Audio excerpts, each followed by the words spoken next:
Eh, bonjour! Est-ce qu'on va avoir une bonne nouvelle? On ne sait pas. On va voir ça tantôt. Et puis, ben, ça va rien. On commence par la prière? Non, on a besoin. Alors, Sauveur, on veut te remercier pour ta parole, la parole qui nous a été donnée, qui a été donnée depuis très longtemps à Moïse, et aux prophètes et à tes apôtres pour nous apporter un message, le message bienheureux, le message de la bonne nouvelle, justement, et du royaume de Dieu. C'est ce que toi, Seigneur Jésus, tu as prêché. Alors, nous voulons continuer dans ce sens-là. Alors, bénis cette rencontre. Seigneur, j'ai besoin de ton aide par ton Esprit Saint pour partager ta parole, justement, avec justice et vérité. Amen. Alors, c'est ça, le titre là, de l'enseignement, c'est Jésus et le royaume de Dieu. Alors, pour le bénéfice de ceux et celles qui ne connaissent pas ou peu la raison pour laquelle Jésus est venu la première fois, lui, le Fils de Dieu, s'étant fait chair comme nous, Jésus de Nazareth. Alors, on va lire ensemble, si vous voulez bien. J'aimerais beaucoup revenir parce que c'est vraiment la base. C'est dans Genèse, chapitre 3, à partir du verset 1 à 19, je pense. Ça va? Alors, le serpent était le plus rusé de tous les animaux des champs que l'Éternel Dieu avait fait. Il dit à la femme, Dieu a-t-il réellement dit, vous ne mangerez pas de tous les arbres du jardin? La femme répondit au serpent, nous mangeons du fruit des arbres du jardin. Mais quant au fruit de l'arbre qui est au milieu du jardin, Dieu a dit, vous n'en mangerez point et vous n'y toucherez point, de peur que vous ne mouriez. Alors la femme dit au serpent, alors le serpent dit à la femme, vous ne mourrez point. Le tentateur, le menteur. Mais Dieu sait que le jour où vous en mangerez, vos yeux s'ouvriront et que vous serez comme des dieux, connaissant le bien et le mal. La femme vit que l'arbre était bon à manger et agréable à la vue, et qu'il était précieux pour ouvrir l'intelligence. Alors elle prit de son fruit et en mangea, et en donna aussi à son mari, qui était auprès d'elle, et il en mangea. Les yeux de l'un et de l'autre s'ouvrirent, et ils connurent qu'ils étaient nus. Et ayant cousu des feuilles de figuier, ils s'en firent des ceintures. Alors ils entendirent la voix de l'Éternel Dieu qui parcourait le jardin, vers le soir. Et l'homme et sa femme se cachèrent loin de la face de l'Éternel, au milieu des arbres du jardin. Mais l'Éternel Dieu appela l'homme et lui dit, où es-tu? Il répondit, j'ai entendu ta voix dans le jardin et j'ai eu peur parce que je suis nu et je me suis caché. Et l'Éternel Dieu dit, qui t'a appris que tu es nu? Est-ce que tu as mangé de l'arbre dont je t'avais défendu de manger? L'homme répondit, la femme que toi tu as mise auprès de moi m'a donné de l'arbre et j'en ai mangé. C'est toujours drôle ça, quand on dit ça comme ça. Et l'Éternel dit à la femme, pourquoi tu fais cela? La femme répondit, c'est le serpent. Le serpent m'a séduite et j'en ai mangé. L'Éternel Dieu dit au serpent, puisque tu as fait cela, tu seras maudit d'entre tout le bétail et entre tous les animaux des champs. Tu marcheras sur ton ventre et tu mangeras de la poussière tous les jours de ta vie. Il dit à la femme, j'augmenterai la souffrance de ta grossesse.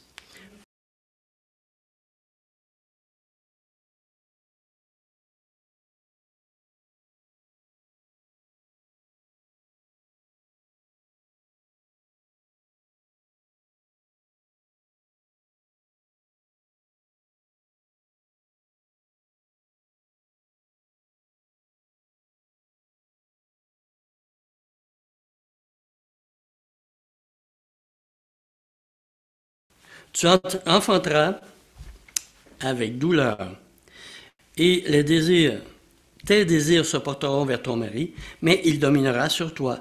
Il dit à l'homme, puisque tu as écouté la voix de ta femme et que tu as mangé de l'arbre au sujet duquel je t'avais donné cet ordre, tu n'en mangeras point, le sol sera maudit à cause de toi.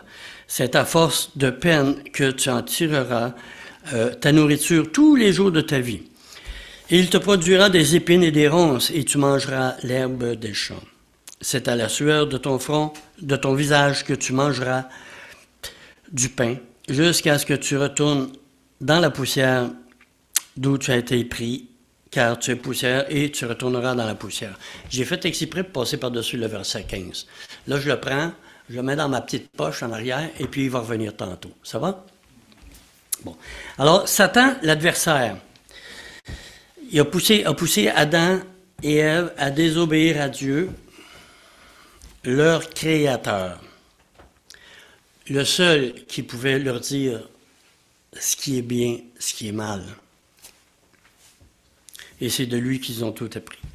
Et ainsi devenir, à cause de leur désobéissance, sont devenus indépendants de Dieu, on se rappelle bien, et ils ont vécu, ils ont voulu vivre où maintenant ils vivent dans l'autonomie, c'est-à-dire autonome et non dépendant, autonome de Dieu.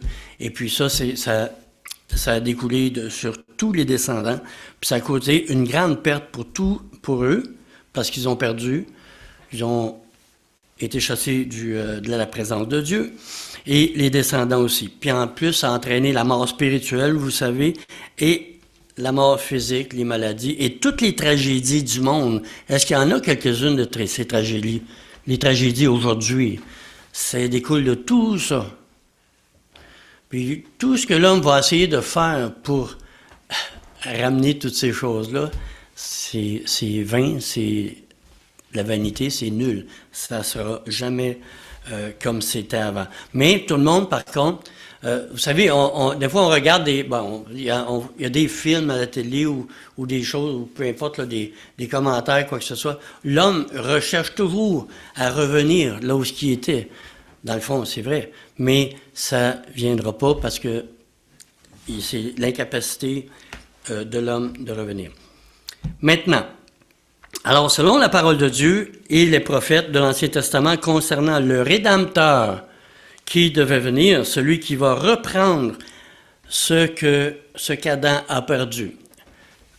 C'est sûr que vous avez entendu toutes ces choses-là, puis je reviens souvent là-dessus, mais il y en a qui n'ont pas entendu, ou c'est pas tout à fait clair, et puis le message, il s'en va partout dans le monde. La technologie. On est rendu comme ça aujourd'hui, puis c'est bien. Alors, maintenant on va revenir, ça c'est la base, on va revenir au texte de Marc, l'évangile de Marc, parce qu'on était rendu dans Marc. J'ai commencé depuis quelque temps. On va lire Marc, les 15 premiers versets. Et je vais changer quelques mots parce que c'est un petit peu comme ça aussi. Alors, commencement de l'Évangile.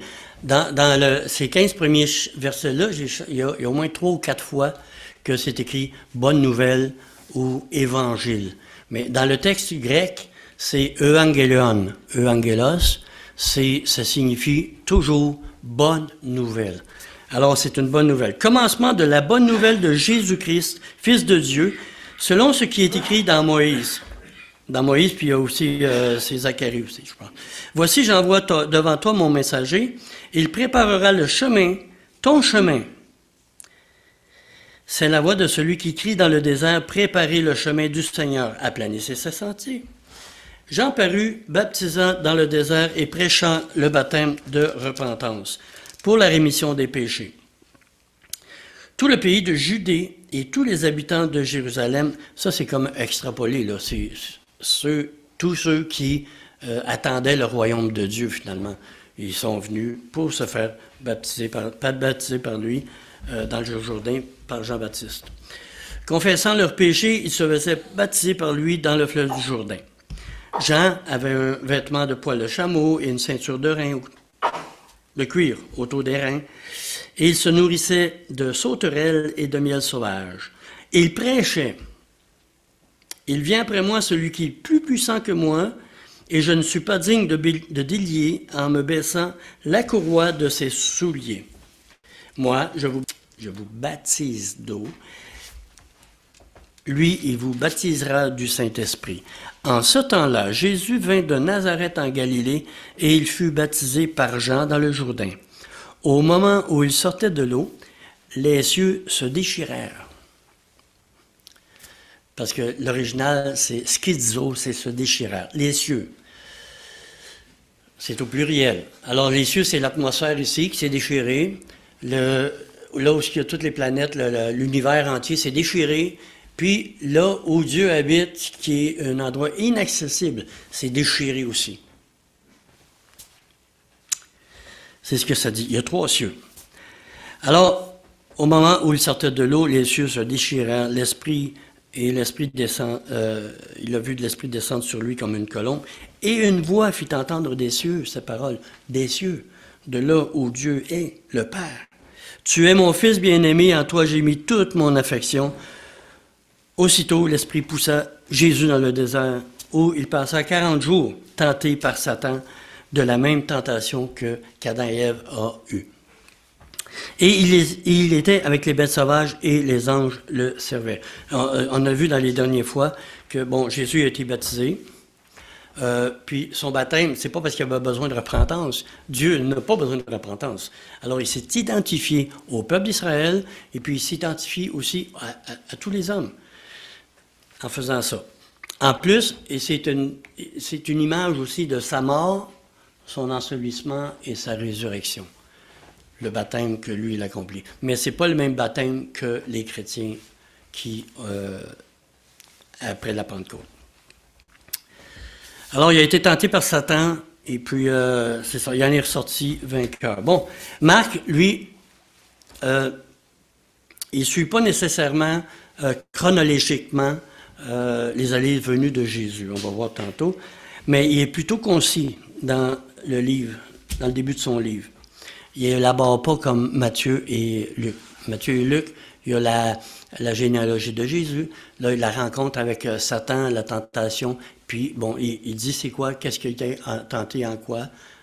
Gilles en a parlé un petit peu tantôt.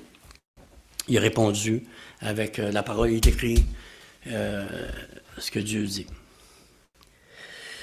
Maintenant, entre le verset 13 et le verset 14, il y a probablement au moins 6 mois qui se sont passés. Plusieurs mois, en tout cas. Puis, du moment que Jésus est confronté, Satan, puis qu'il est sorti vainqueur, c'est-à-dire que Satan n'a pas pu le faire pécher, puis on sait qu'après ça, ben, il a essayé par d'autres moyens de faire pécher ou de faire désobéir le Seigneur. Entre autres par la croix, quand il dit par le peuple, il choisit. Il ne dit pas littéralement lui-même, Satan, et il passe par le peuple. Le peuple il a dit à Jésus, ben hey, descends de la croix si tu es le Messie. S'il avait fait ça, pas de rédemption. Tu vois, il a obéi jusqu'au bout. Il a bu la coupe jusqu'au fond, jusqu'à la lie, que ça dit. Exact.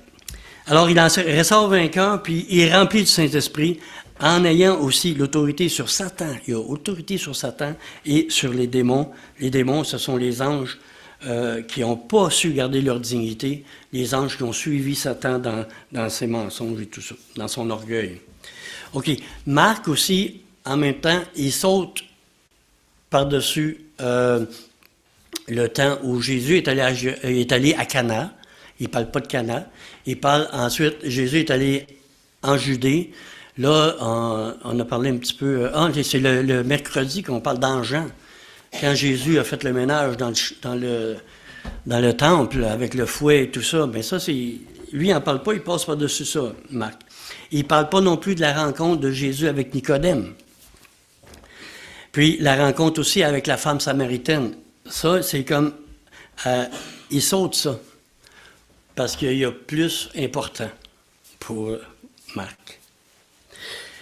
Alors, ça dit au verset 14, « Après que Jean eut été livré, Jésus alla dans la Galilée, prêchant l'évangile de Dieu. Il disait, « Le temps est accompli, et le royaume de Dieu est proche. Repentez-vous et croyez à la bonne nouvelle. Ça a été long, mon introduction, mais je suis rendu là. Alors, la première des choses, lorsque Jean eut été livré. Maintenant, Jean et Jésus ont été, à un moment donné, on va le voir dans l'évangile de Jean, ils baptisaient eux autres à peu près en même temps, mais deux endroits différents, sauf que c'était les disciples de Jésus qui baptisaient. Ça, on retrouve ça dans Jean 3, 22 à 36. On ne le lira pas, on va prendre le temps, mais il y a un temps où les deux ministères, le ministère de Jean-Baptiste et de Jésus, se sont comme entrecroisés. Et puis là, le moment où les Juifs, les pharisiens, commençaient à être fatigués un petit peu de Jean, mais c'est Hérode finalement qui l'a... le roi Hérode, le supposé roi Hérode, parce qu'il n'était pas vraiment roi, a fait arrêter Jean. Puis notre frère nous rappelle souvent, quelquefois, que ces gens-là qui, les rois ou de ce temps-là, comme Hérode. Hérode, je pense, je ne sais pas si c'est lui qui avait, ou son père qui avait fait assassiner ses frères, des enfants, parce qu'il avait peur qu'ils prennent sa place. Mais c'est un peu ça.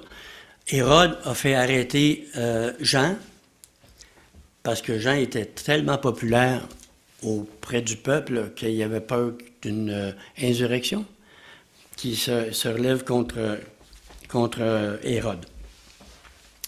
Mais, dans l'évangile de Jean aussi, les pharisiens trouvaient que Jésus commençait à prendre beaucoup de place. Il baptisait, les gens allaient à lui, tout ça. Donc, la raison pour laquelle Jésus est parti de la Judée et il s'est en allé en Galilée, comme c'est écrit ici, après que Jean eut été livré, Jésus s'en alla en Galilée, prêchant la bonne nouvelle de Dieu. Pour quelle raison? Il y a au moins deux bonnes raisons pour lesquelles Jésus est parti de la Judée pour aller en Galilée. C'est sûr que les Juifs commençaient à être fatigués. Fait que là, ils voulaient aller, peut-être aller le ramasser à quelque part, puis le faire taire ou quoi que ce soit. Et puis, il y a une autre raison aussi. Jésus n'a pas commencé son ministère avec plein de miracles et tout ça à Jérusalem. Il n'est pas allé dans le centre religieux parce que c'était tous des criminels, finalement, là, ces gens religieux-là. Ils n'honoraient pas Dieu. Ils n'honoraient pas Dieu. Leur bouche honorait, ils priaient, ils parlaient du Seigneur, mais leur cœur était très éloigné. Jésus en parle aussi quelquefois. Donc, c'était le groupe religieux, c'était vraiment corrompu. On l'a vu un peu aussi avec quand Jésus a nettoyé le temple. Alors, Jean est livré. Mais Jésus va en Galilée. Là, Jésus a commencé à prêcher quoi? La bonne nouvelle. La bonne nouvelle ou l'évangile, la bonne nouvelle, Evangelios tou Théos. L'évangile de Dieu, la bonne nouvelle de Dieu. Qu'est-ce que c'était la bonne nouvelle de Dieu? Au début du chapitre, Marc parle de la bonne nouvelle de Jésus-Christ. Est-ce qu'il y a une différence entre les deux? La bonne nouvelle de Jésus-Christ et la bonne nouvelle de Dieu? Il n'y a pas de différence. Parce que Marc nous parle de Jésus, la bonne nouvelle de Jésus-Christ, le Fils de Dieu. Mais Jésus, lui, il ne vient pas lui dire, regarde, la bonne nouvelle de Jésus. Mais c'est la bonne nouvelle de Dieu. De Dieu, en fait, Dieu qui a envoyé son Fils. Maintenant. Et puis c'est lui. Alors Dieu est unique. C'est vrai? Il est un. Une unité. Père, Fils, Saint-Esprit. Dieu est unique et distinct de sa création. Alors Jésus est le seul médiateur. Jésus est le seul médiateur étant Dieu lui-même, de la même essence que le Père et le Saint-Esprit. Alors Jésus commence son ministère public en proclamant, il se proclame roi. C'est pas clair dans ce passage-là, mais il va donner un enseignement sur le royaume. Mais le royaume doit avoir un roi. Puis on va le voir plus tard aussi. Alors, il vient lui-même en roi. On sait, il est entré à Jérusalem beaucoup plus tard. Je pense que c'est la dernière année ou proche de se faire crucifier. Alors, il est descendu comme roi, puis les gens l'acclamaient. Alors, il vient offrir au peuple d'Israël de cette génération-là, il vient leur offrir le royaume de Dieu, le règne de Dieu. Je vais juste faire une petite parenthèse par rapport au médiateur. Dieu ne peut pas se présenter lui-même tel quel devant les hommes, puis regardez, moi, si je suis Dieu, et puis croyez en moi. Parce que nul ne peut voir Dieu et vivre. Alors Dieu, dans les Écritures, les Saintes Écritures, a choisi des hommes, puis il y a 3 fonctions ou 3 offices qu'on appelle des fonctions très importantes parmi le peuple d'Israël. Mais ces 3-là sont ces 3 fonctions médiatrices. Alors la première de ces fonctions-là, c'était... De toute façon, ces trois fonctions-là, c'était images. C'était des images, puis des ombres à venir. Parce que ça devait... Jésus, quand il est venu sur la terre, mais il a vécu pleinement 2 de ces 3 fonctions-là. Puis ces fonctions-là devaient être accomplies ou vécues seulement par le Messie d'Israël. Ces 3 fonctions-là sont prophète, sacrificateur et roi. Et dans les évangiles, nous retrouvons Jésus comme étant premièrement prophète. Un prophète comme Moïse. On vient souvent, mais c'est quand même assez important.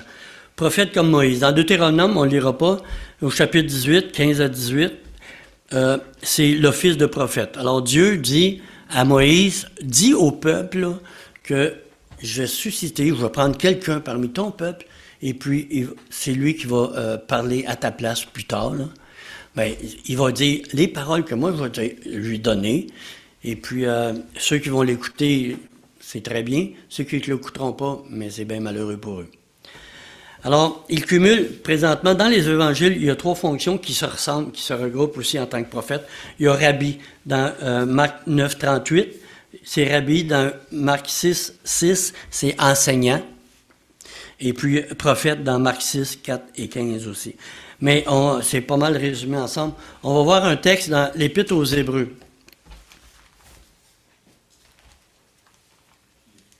Épître aux Hébreux, chapitre 1.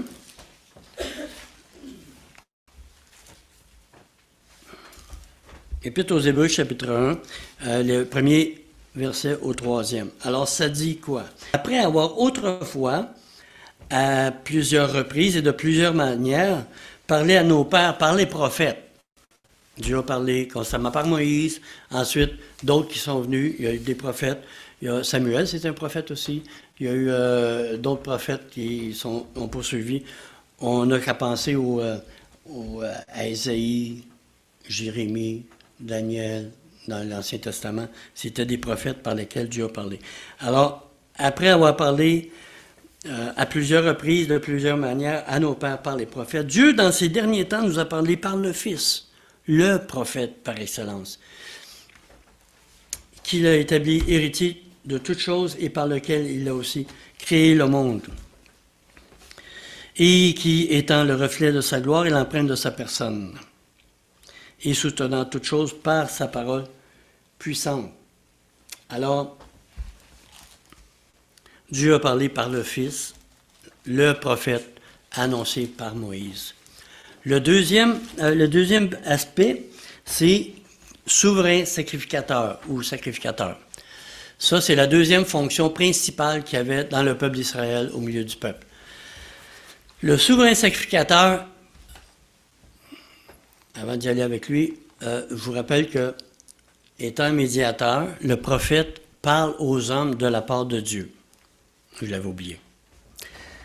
Le sacrificateur ou le souverain sacrificateur est médiateur entre Dieu et les hommes, mais vers Dieu en faveur des hommes. Donc, il sacrifiait pour le peuple, pour le pardon des péchés, surtout une fois par année, annuellement. Il entrait dans le lieu très saint avec le sang des boucs, des taureaux, le sang d'une bête innocente qui devait payer pour le peuple. Ça, c'était une image de la venue du Messie. Maintenant, Jésus, il est présentement à sa mort, lorsqu'il a donné sa vie, la parole de Dieu nous dit qu'il est entré dans le lieu très saint, dans le ciel même, dans le troisième ciel, là, dans la présence de Dieu, où, on a vu tantôt un peu, là, où le troisième ciel s'est déchiré pour apporter le sang de Jésus-Christ, le sang de Dieu le Fils.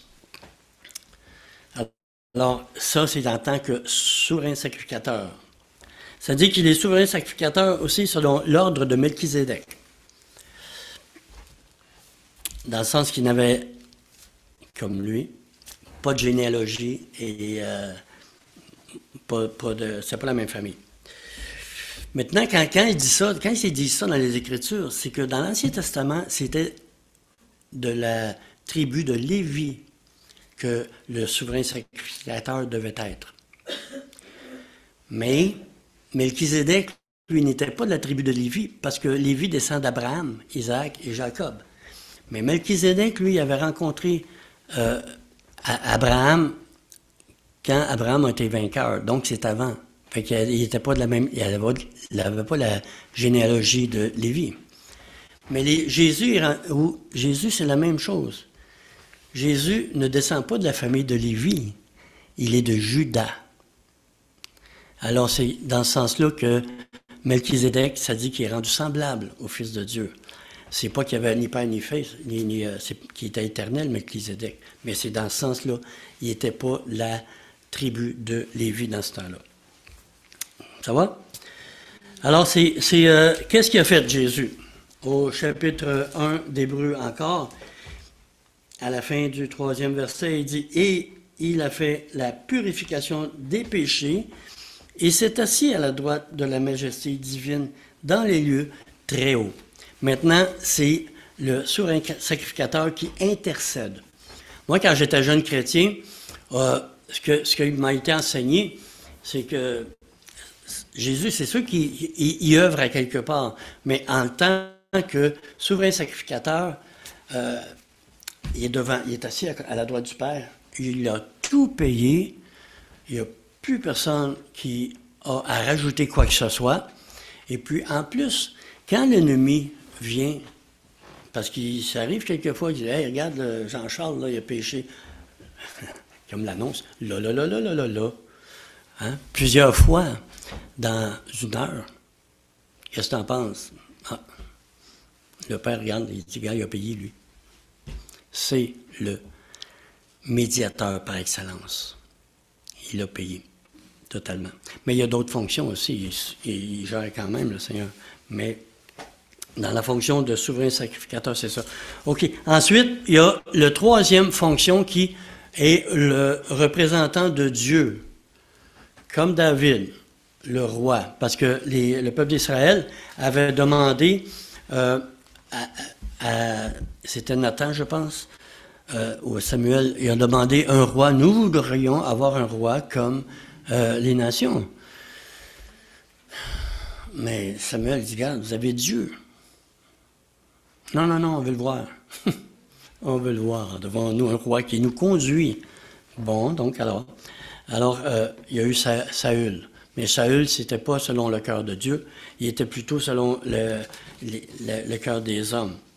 Mais Dieu a suscité un roi, le roi David, qui était un homme selon le cœur de Dieu.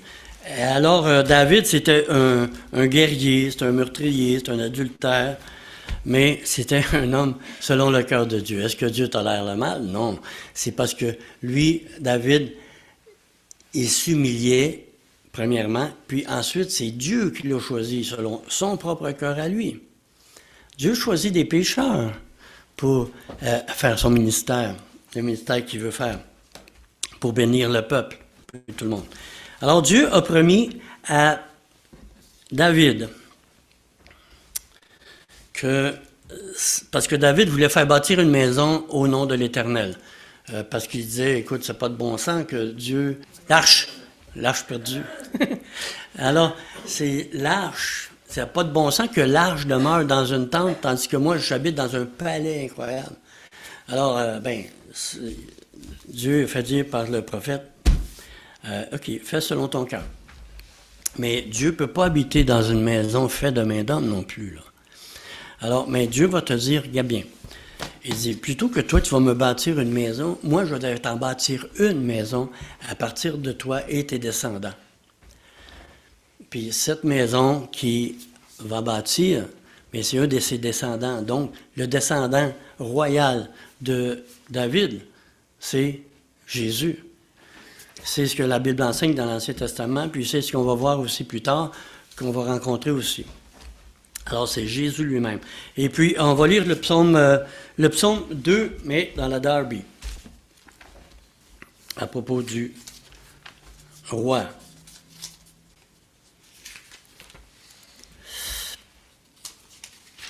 Alors, chapitre 2, le psaume 2, ça dit « Pourquoi s'agitent les nations et les peuples méditent-ils la vanité?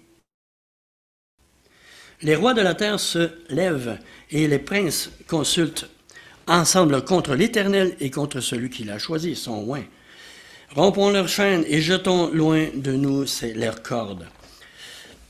Celui qui habite dans les cieux se rira d'eux.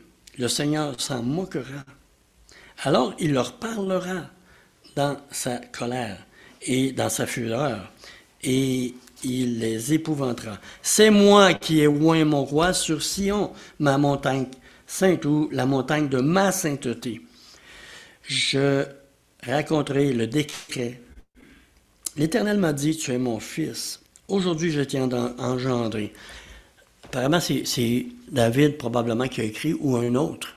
Mais il ne parle pas à David, il parle à son fils. Aujourd'hui, je t'ai engendré, tu es mon fils. Qu'est-ce que Dieu a dit dans Marc chapitre 1 lorsque Jésus est sorti de l'eau? Les trois cieux se sont ouverts, l'Esprit de Dieu est descendu comme une colombe. Et qu'est-ce qu'il a dit Dieu? Il a dit, tu es mon fils bien-aimé. Et j'ai mis en toi toute mon affection. Alors, ce que Pierre rapporte ici, c'est Marc, par Pierre, c'est le psaume 2. Alors, demande-moi et je te donnerai les nations pour héritage et pour possession les bouts de la terre. Jésus a dit aussi dans Hébreu, assieds-toi à ma droite jusqu'à ce que je fasse de tes ennemis ton marchepied. Donc, lorsque les ennemis seront rendus à leur comble, mais le marchepied, ça sert à descendre. Alors, il va revenir. Alors, qu'est-ce qu'il dit ensuite au chapitre 1?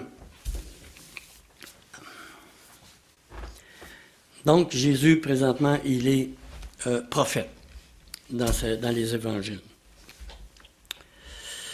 Verset 15, il disait, « Le temps est accompli et le royaume de Dieu est proche. » Qu'est-ce qu'il veut dire par « le temps est accompli » ?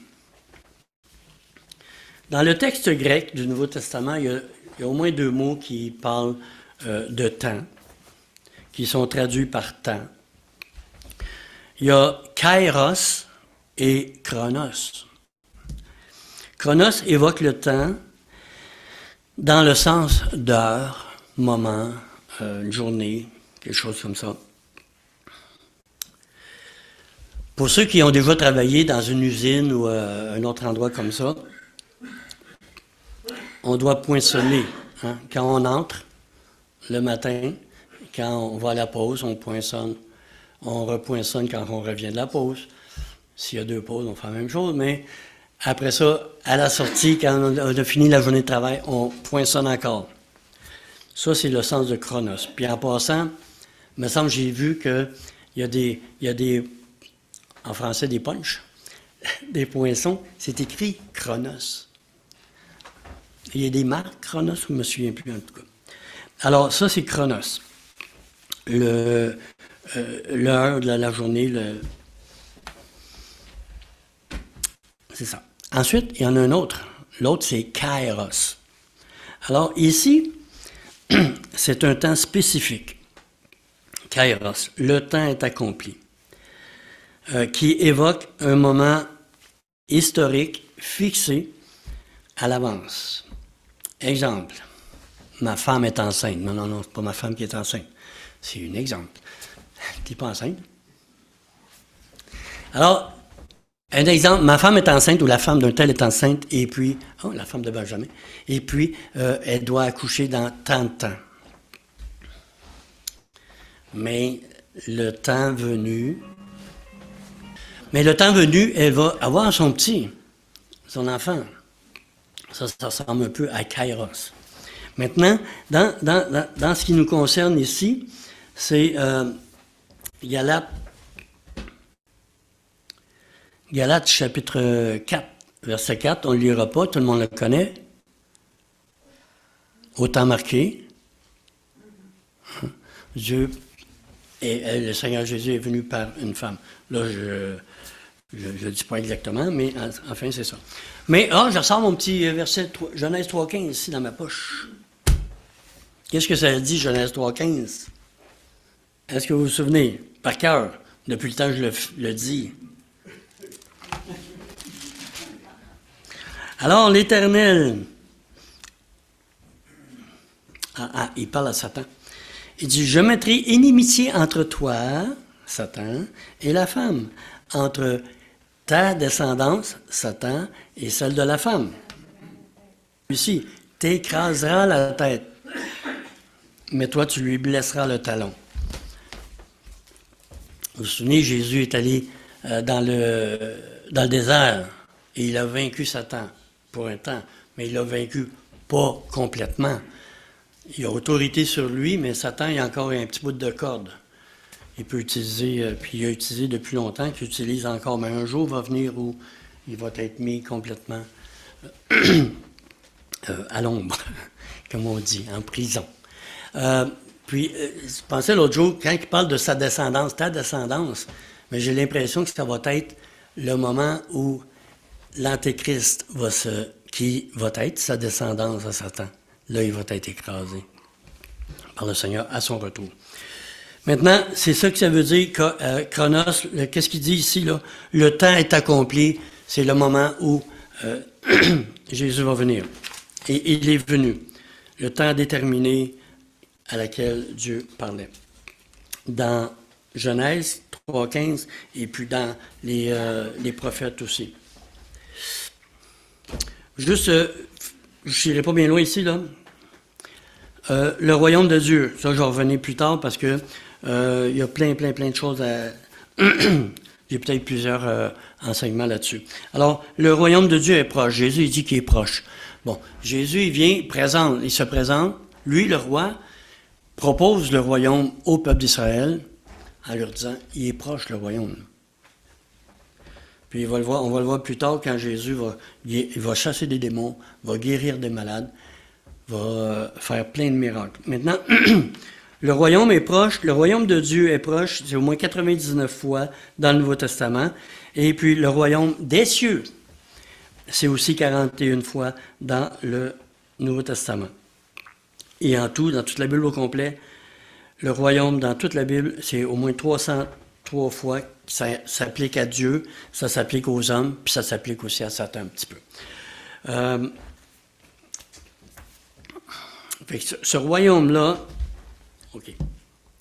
Jésus est venu, il a proposé, mais finalement, il a été rejeté par le peuple d'Israël. Matthieu chapitre 12, quand il a blasphémé contre le Saint-Esprit, le peuple. Mais ce n'est pas le peuple, c'est les chefs religieux qui rejettent le royaume de Dieu. Maintenant, c'est quoi la différence entre le royaume des cieux et le royaume de Dieu? Il n'y en a pas de différence. Parce que le royaume des cieux, c'est plus dans l'évangile de Matthieu qui est attribué aux Juifs qui, eux, ne voulaient pas prononcer le nom de Dieu parce que tu ne prenais pas le nom de Dieu en vain, puis eux, c'était... puis même aujourd'hui, dans des traductions, même françaises, c'est un gros D, point, I-E-U. Ouais. Fait qu'ils ne voulaient pas prononcer. Il faut que le royaume des cieux, où Dieu va venir régner, c'est la même chose que le royaume de Dieu pour les autres. Puis ici, dans Marc, c'est plus attribué aux Romains aussi. Mais juste pour terminer, ici un petit peu avant, il y a plusieurs facettes au royaume qu'on va voir plus tard. Bon, il y a le royaume universel de Dieu ou éternel, il y a le royaume spirituel, il y a le royaume messianique millénaire, et puis ça parle aussi des mystères du royaume. Mais pour le moment, le royaume de Dieu, le royaume du Seigneur, le royaume de Dieu, il est ici, mais pas encore. Ici, c'est-à-dire que dans tous ceux qui l'ont reçu comme Sauveur, Seigneur, et puis dans l'ensemble de l'Église invisible, la vraie Église, qui est un peu cachée dans toute la chrétienté, mais c'est celle-là qui va être enlevée. La chrétienté, il va rester ici.